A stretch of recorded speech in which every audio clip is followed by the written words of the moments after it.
Welcome to dear students. आज आपण इयत्ता 8वीचा altitudes and medians of a triangle हा चॅप्टर पाहणार आहोत.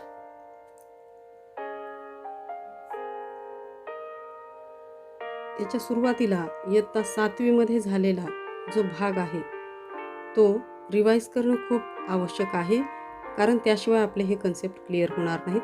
त्यासाठी आपण अगोदर ट्रायंगलची ओळख, त्यानंतर bisectors of angles of a triangle, the perpendicular bisectors of sides of a triangle या कृती आपण 7वीच्या वर्गामध्ये कंपासच्या सहाय्याने केलेल्या आहेत.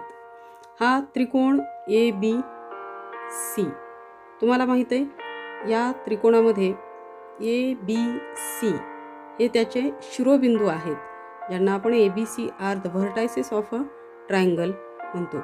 तसेच रेख AB, रेख BC आणि रेख AC या त्याच्या बाजू आहेत, म्हणून segment AB, segment BC and segment AC are the sides of a triangle.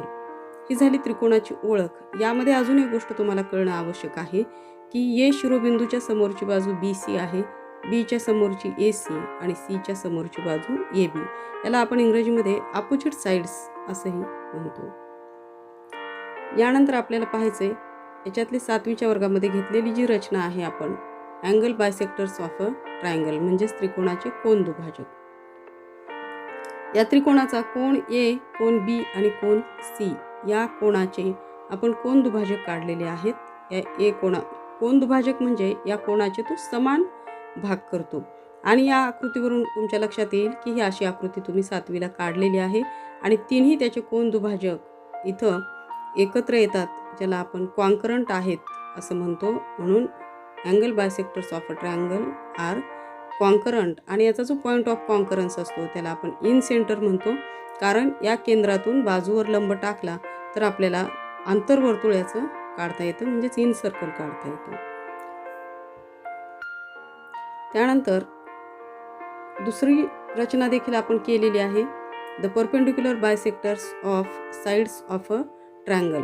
खरं म्हणजे हा रिव्हिजनचाच भाग आहे, परंतु हा भाग क्लिअर लक्षात आल्यावरच पुढचा भाग समजतो, म्हणून आपण हा रिव्हिजनचा भाग घेतलेला आहे. यासाठी तुम्ही 7वीचा व्हिडिओ देखील पाहू शकता, तोही सोबत पाठवते.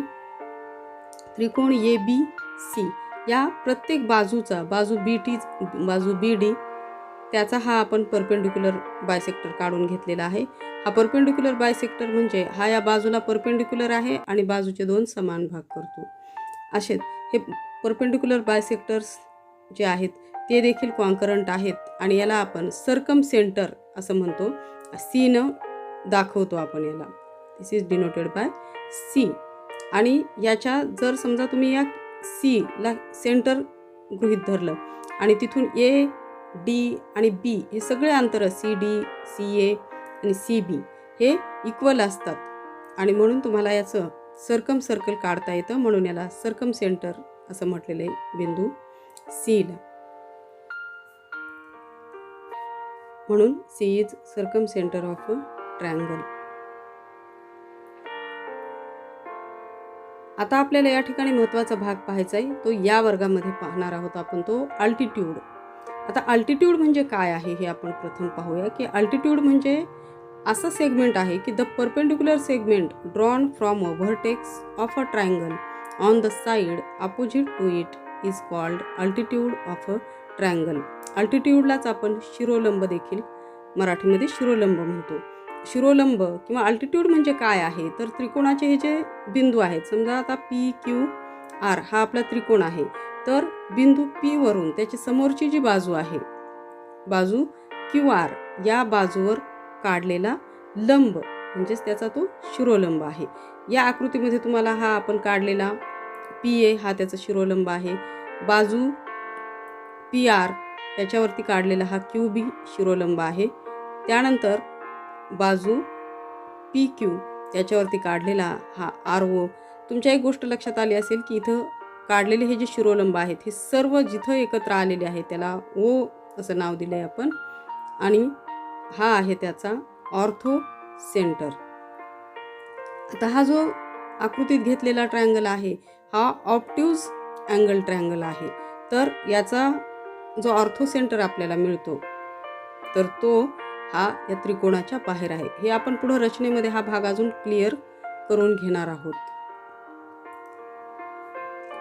यानंतर आपल्याला एक गोष्ट इथे लक्षात ठेवायची आहे, altitudes of a triangle are concurrent.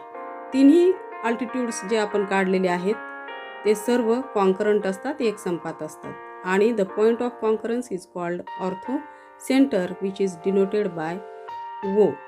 या ठिकाणी मी राईट अँगल ट्रायंगल दाखवलेला आहे, LMN. इथं राईट अँगल ट्रायंगलमध्ये LM आणि MN हे एकमेकांना परपेंडिक्युलर आहेत, म्हणजे ऑलरेडी हे शिरोलंब आहेत. आणि तिसरा आपण या ठिकाणी या M बिंदूवरून बाजू LN वरती काढलेला आहे, तो त्याचा शिरोलंब. हे तिन्ही M ठिकाणी एकत्र आलेले आहेत. त्यानंतर दुसरी आकृती दिसते तुम्हाला. यात हा जो त्रिकोण आहे हा आपला ॲक्यूट अँगल ट्रायंगल आहे. यामध्ये देखील आपण तसेच परपेंडिक्युलर काढून घेतलेले आहेत, तेही कॉन्करंट आहेत. परंतु याचा जो पॉइंट ऑफ कॉन्करन्स आहे तो या त्रिकोणाच्या आतल्या बाजूला इंटेरियर पार्टमध्ये आपल्याला पाहायला मिळतो. याला ऑर्थो सेंटर म्हणतात. यानंतर आपण पाहणार आहोत मेडियन. आता मेडियन म्हणजे काय आहे, तर मेडियन हा देखील सेगमेंटच आहे, परंतु the segment joining the vertex and mid point of the opposite side is called a median of the triangle. आता इथं त्रिकोण XYZ घेतलेला आहे. या ट्रायंगलमध्ये देखील आपण काय केलं आहे, YZचा मिड पॉइंट आणि त्याच्या समोरचा व्हर्टेक्स त्याचा X हा जोडला. त्यानंतर इथं XYचा मध्यबिंदू घेतला, तो या शिरोबिंदूला झेडला जोडला. XZचा मध्यबिंदू घेतला, तो या Yला जोडून घेतलेला आहे. अशा पद्धतीने आपण हे मीडियन काढलेले आहेत. हा भाग पूर्ण तुमचा क्लिअर होण्यासाठी कंपासच्या मदतीने केलेल्या रचना पाहून तुमचा हा भाग अतिशय सोपा आणि तुम्हाला समजायला, लक्षात ठेवायला सोपं जावं यासाठी कंपासच्या सहाय्याने आपण ही कृती करायची आहे. त्याचबरोबर पुठ्ठ्याचे त्रिकोण कापून देखील तुम्ही ही कृती करून आपला हा भाग क्लिअर करून घेऊ शकता. पुन्हा पुन्हा प्रॅक्टिस केली की लक्षात येईल. अल्टिट्यूड आणि मेडियन मधला काय फरक आहे तो नीट समजून घ्या हा व्हिडिओ पाहून. आता आपण कंपासच्या सहाय्याने अल्टिट्यूड्स अँड मेडियन्स कशा काढायच्या हेही पाहू आणि नेमका अल्टिट्यूड म्हणजे काय हेही त्यामुळे तुमचं क्लिअर होईल. या ठिकाणी मी एक ॲक्यूट अँगल ट्रायंगल काढून घेतलेला आहे, ABC. तुम्हाला माहिती आहे ABC these are vertices of this triangle, म्हणजेच हे ABC हे त्याचे शिरोबिंदू आहेत. आता आपल्याला शिरोबिंदूवरून त्याच्या समोरच्या बाजूवर परपेंडिक्युलर काढायचं आहे, म्हणजे लंब काढायचा आहे. आपण सेट स्क्वेअरच्या मदतीनं किंवा प्रोट्रॅक्टर म्हणजेच आपला कोण मापकाच्या मदतीनेही हा काढून घेऊ शकतो, पण आपल्याला सेट स्क्वेअरच्या साह्यानं सोपं जातं, पटकन काढता येतो. शिरोबिंदू पासून खालची ज्या बाजूवर आपल्याला काढायचं आहे त्याला आपण स्केल ठेवलेली तिथं अशा प्रकारे हा परपेंडिक्युलर आपण सहज पटकन काढून घेऊ शकतो. आता हा जो परपेंडिक्युलर आपण काढला म्हणजे इथं 90 अँगल तयार झालेला आहे आपला. हा याला आपण नाव देऊया D, म्हणजे AD हा BCला लंब आहे. यालाच म्हणायचं शिरोलंब किंवा हाच आहे आपला अल्टिट्यूड. आता आपल्याला बाजू AB साठी देखील तसाच अल्टिट्यूड काढून घेता येईल, पण हा दुसरा अल्टिट्यूड काढून घेतलेला आहे, याला नाव देऊया E, म्हणजे हा CE काढला. आता आपली तिसरी बाजू AC, त्या ठिकाणी तसाच स्केल ठेवा. ACच्या समोरचा शिरोबिंदू आहे आपला B. आता आपल्याला Bला काढून घ्यायचं, तर इथं F नाव देऊ आपण. तुमच्या लक्षात आलं असेल आता हे सेट स्क्वेअर आपण कशा पद्धतीने काढलेले आहेत ते, आणि तुमच्या हेही लक्षात आलं असेल की हा AD, BF आणि CE हे तिन्ही या ठिकाणी एकत्र आलेले आहेत. यालाच आपण कॉन्करंट म्हणतो, म्हणजे एक संपात आहे ते. म्हणून these three altitudes are concurrent and point of concurrence हा जो आहे याला ऑर्थो सेंटर असं म्हटलं जातं, म्हणून याला ओण दर्शवतो आपण. आणि निरीक्षणानंतर तुमच्या लक्षात आलं असेल की ॲक्यूट अँगल ट्रायंगल म्हणजेच लघुकोन त्रिकोणामध्ये हा जो ऑर्थो सेंटर आहे हा या त्रिकोणाच्या इंटेरियर भागामध्ये म्हणजे मधल्या भागामध्ये येतो. हीच कृती राईट अँगल ट्रायंगलसाठी करूया. Right angle triangle suppose X, Y and Z घेतलेला आहे. तुम्हाला माहिती आहे हा राईट अँगल ट्रायंगल म्हटलं की हा एक्स वाय आणि वाय झेडच्या मध्ये इथंच 90 अंशाचा कोन आहे. म्हणजेच एक्स वाय बाजू आणि ही वाय झेड बाजू या दोन्हीच लंब आहेत. म्हणून एक्स वरून या बाजूवर काढलेला हा परपेंडिक्युलर म्हणजेच एक्स वाय आहे आणि एक्स वाय बाजूवर काढलेला हा त्याच्या समोरच्या बिंदूतूनचा परपेंडिक्युलर म्हणजेच झेड वाय आहे. आता आपल्याला फक्त एक परपेंडिक्युलर काढायचा आहे आणि तो म्हणजे एक्स झेड बाजूवरती, म्हणजेच हा काटकोन त्रिकोणाचा कर्ण आहे त्याच्यावरती आपल्याला काढून घ्यायचा आहे. या ठिकाणी तशीच पूर्ण कृती सारखीच आहे. आता इथं पण काटकोन मिळालेला आहे, हा परपेंडिक्युलर आहे. समजा आपण याला यू नाव देऊया, म्हणजेच हा वाय यू, हा एक्स वाय आणि Z Y these are altitudes, म्हणजे हे तिन्ही अल्टिट्यूड्स आहेत आणि हे मिळालेत कुठे एकत्र वाय वर मिळालेले आहेत. म्हणून वाय बिंदू हाच त्यांचा ऑर्थो सेंटर आहे. या ठिकाणी एक्स वाय झेड या राईट अँगल ट्रायंगल मध्ये जो ऑर्थो सेंटर आपल्याला मिळतो तो इथं त्याचा हा एक व्हर्टेक्सच आहे. या वाय ठिकाणीच आपल्याला त्याचा ऑर्थो सेंटर मिळालेला आहे. यानंतर आता आपण हा ऑब्ट्यूज अँगल ट्रायंगल घेतलेला आहे, म्हणजेच विशाल कोन त्रिकोण घेतलेला आहे. आता या ठिकाणी याचे अल्टिट्यूड काढत असताना एन बाजू, त्यानंतर एम आणि एन तिन्हीवर आपल्याला काढून घ्यायचे आहेत. आपण आता सुरुवातीला एन बाजू याच्यावरती अल्टिट्यूड काढून घेऊयात. इथंही अल्टिट्यूड म्हटलं की तेच आपल्याला क्रिया करायची. शिरोबिंदूवरून समोरच्या बाजूवर परपेंडिक्युलर काढून घ्यायचा आहे आपल्याला. हा काढून घेतला आपण या ठिकाणी.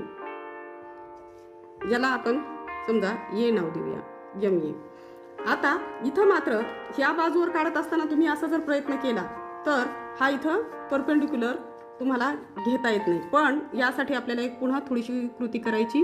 आपला हा जो एन आहे तो या बाजूला इथं वाढवून घ्यायचा आहे. हा, ही बाजू थोडीशी इकडे वाढवायची आहे. आता आपल्याला ही कृती सहज करता येते. याच्या शिरोबिंदूवरून हे अशा पद्धतीने आता शिरोलंब टाकून घ्यायचा आहे. हा बिंदू यल वर आपण टाकून घ्यायचा आहे. याला आपण नाव देऊया, समजा बी नाव दिलं. म्हणजेच आपला हा एल बी हा अल्टिट्यूड आपण टाकून घेतलेला आहे बाजू एन वरती. त्याच प्रकारे आता बाजू एम यालाही आपल्याला थोडंसं वाढवूनच घ्यावं लागतं. आपण ते वाढवून घेऊ खाली. आता या बाजूवर परपेंडिक्युलर आपल्याला काढून घ्यायचं आहे. अशा पद्धतीने इथं आपल्याला हे काढता येईल.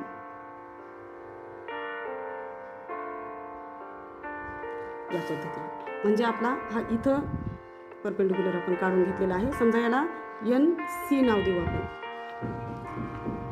आता आपण हे अल्टिट्यूड काढल्यानंतर हे अल्टिट्यूड वाढवले आपण. एन सी हा इकडे इथपर्यंत आपण वाढवलेला आहे. इथं आपला हा ऑर्थो सेंटर ओ मिळालेला आहे आपल्याला. हा एम देखील आपण असाच इकडे वाढवत आणलेला आहे आणि हा एल बी हा देखील वाढवला. तेव्हा हे अल्टिट्यूड्स या ठिकाणी मिळालेले आहेत. म्हणजे ऑब्ट्यूज अँगल ट्रायंगल मध्ये सुद्धा 3 अल्टिट्यूड्स आर कॉन्करंट आणि त्याचा ऑर्थो सेंटर जो आहे तो आपल्याला एक्सटेरियर पार्ट मध्ये मिळतो, बाहेरच्या भागामध्ये मिळतो. आता आपण मेडियन बद्दल माहिती घेऊया. मेडियन काढत असताना आपल्याला माहित आहे की आता या ठिकाणी एक आपण असाच त्रिकोण काढून घेऊया.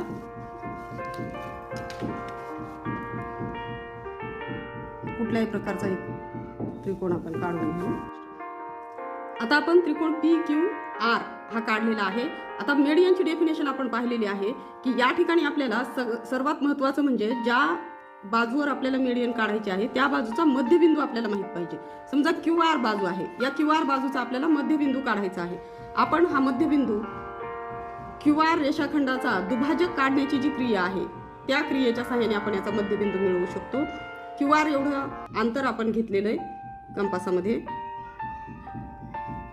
आणि याचे कंस काढून घ्यायचे दोन्ही बाजूनं.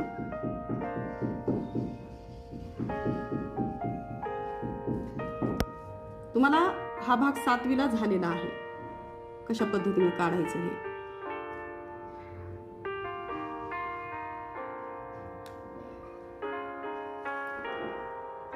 आता हा मध्यबिंदू मिळालेला आहे. हा मेडियन नाही म्हणता येत त्याला, हा मध्यबिंदू किंवा आरचा. समजा आपण याला यम नाव घेऊया.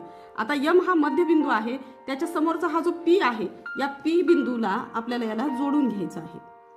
आता तुम्हाला कळण्यासाठी मी मुद्दाम या पेनचा वापर करते म्हणजे तुमच्या लक्षात येईल.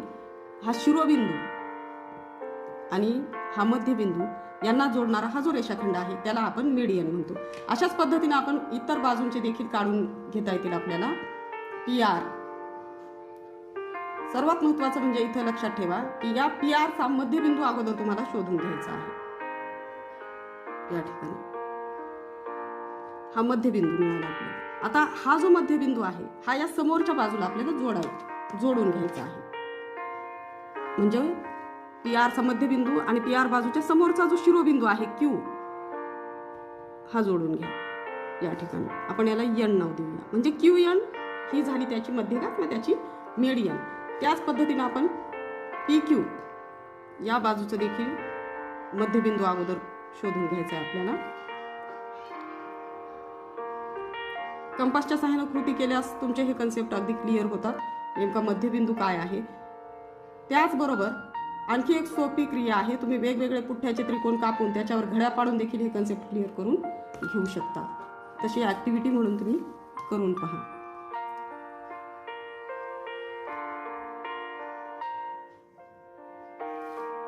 आता इथं हा मिळाला तुम्हाला मध्यबिंदू याचा PQचा आणि PQच्या समोरचा व्हर्टेक्स आहे R.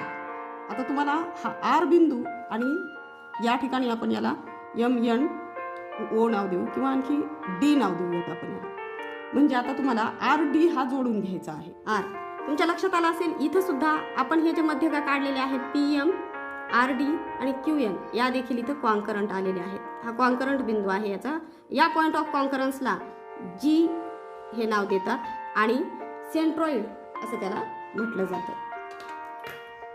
दुसऱ्या याच्यामध्ये आणखी एक तुम्हाला थेरम पाहायला मिळतो. तुम्ही या बाजू मोजायच्या आहेत. समजा PG किती आहे ती तुम्ही मोजून घ्यायची. समजा ही 3.2 आहे. मग इथं लिहायचं length of PG is equal to 3.2. त्याचबरोबर GM मोजा, ही तुम्हाला मिळेल 1.6. Length of MG 1.6. आता तुम्ही जर यांचा रेशो घेतला, आता प्रत्येक ठिकाणी या सगळ्यांचे तुम्ही मोजा. या ठिकाणी QG GN मोजा, RG GD मोजा. या प्रत्येकाचं गुणोत्तर तुम्हाला 1/2 असं पाहायला मिळेल. Length of MG divided by length of PG हा जर रेशो घेतला तुम्ही